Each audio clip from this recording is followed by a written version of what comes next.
Why do we still use keys? The secret engineering of locks. My wife is always losing her keys and wonders why we don't just use our phones for everything. We live in a world of fingerprint scanners and facial recognition. Yet the simple mechanical lock has been around for thousands of years and is still the most common security device on Earth. What if I told you that a tiny metal key is a precision-engineered puzzle piece that can only be solved one way? What if I told you a locksmith could open your lock with just a piece of wire? Stay with me, because by the end of this video, you'll have a new appreciation for the simple brilliance of your front door lock. How it works. The pin tumbler lock. The most common type of lock is the pin tumbler lock. It has a cylinder inside that needs to be rotated to open the lock. The secret lies in a series of tiny metal pins inside the cylinder. Each pin is actually two pieces, an upper pin and a lower pin. When the lock is closed, the upper pins cross the line between the cylinder and the lock body, acting as a barrier and preventing the cylinder from turning. The key's job.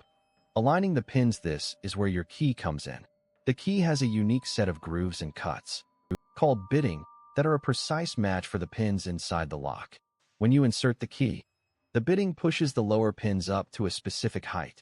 If the key is the correct one, it will push the lower and upper pins so that their separation lines up perfectly with the shear line between the cylinder and the lock body.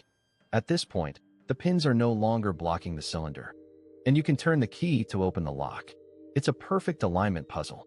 How lock picking works. So, if it's so perfect, how do lock picks work? A lock picker's tools are designed to mimic the key's action. The tension wrench applies rotational pressure to the cylinder, just as if you were trying to turn a key. Then, the pick is used to lift each individual pin until it sets in the right position at the shear line. A tiny click indicates a pin has been set. Once all the pins are aligned, the cylinder turns, and the lock opens. It's a highly skilled art, and it's why you should always buy locks from reputable brands. The life-changing tip. Call to action. Here's the real-life advice that will keep your locks working perfectly and extend their life. Don't use oil or WD-40 on your locks. This is a common mistake. They attract dirt and dust, which can gum up the tiny pin mechanisms and cause the lock to fail. Instead, use a dry graphite lubricant.